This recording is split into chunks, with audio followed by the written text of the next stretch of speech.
contractors that have made the argument. There are other types of agents of federal officials that have made it. It's not the first time such an argument has been raised, and the case law is not exactly clear on exactly how that should come out. But I think it's an argument absolutely available to Dr. Eastman, and we may end up making exactly that argument. Okay, well, that would be a novel attempt. We'll see how successful you are there. You know, most lawyers, I would say, generally speaking, advise their clients not to speak publicly before they have a trial.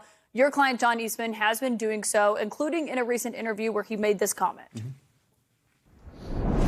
What I recommended, and I've said this repeatedly, is that he accede to requests from more than 100 state legislators in the swing states to give them a week to try and sort out the impact of what everybody acknowledged was illegality in the conduct of the election. I'll note that everyone did not acknowledge that. But is he not explicitly admitting there that he did want to impede the certification of presidential electors on that day?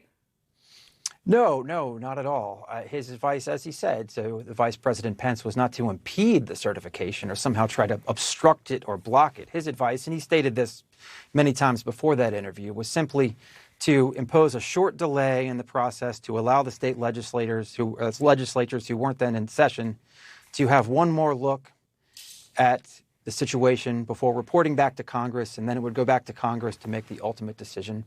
That was his advice. It remains his view today that that was appropriate. It's not obstruction. It's not impeding. It's not anything of that. But it is impeding if you're saying to stop the process, and no vice president has ever delayed the certification of the electors before, right?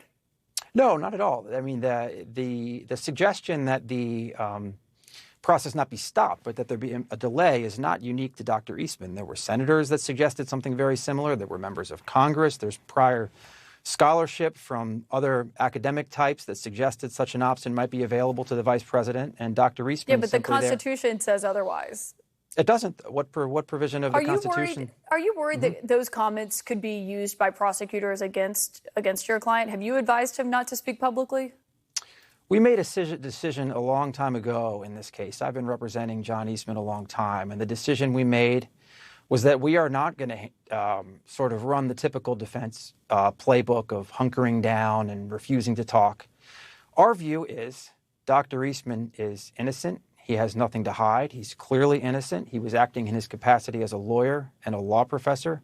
His views were well supported, though they may have been controversial. All the facts are more or less known. There's not a lot of mystery here.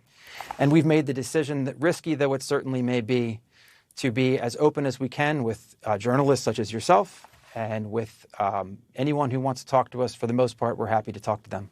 So it is potentially risky for him to be speaking publicly, you think? Oh, sure. But that's I think hopefully that shows to everyone how confident we are in our client's case and how important we think it is, how important John Eastman thinks it is, that these facts be presented to the public for their analysis. And we hope that if the facts are viewed fairly, openly, and with an open mind, that a lot of folks, even folks that might start out against us, will come to view the case as we do. Charles Burnham, attorney for John Eastman, thank you for your time tonight. Thanks for having me back.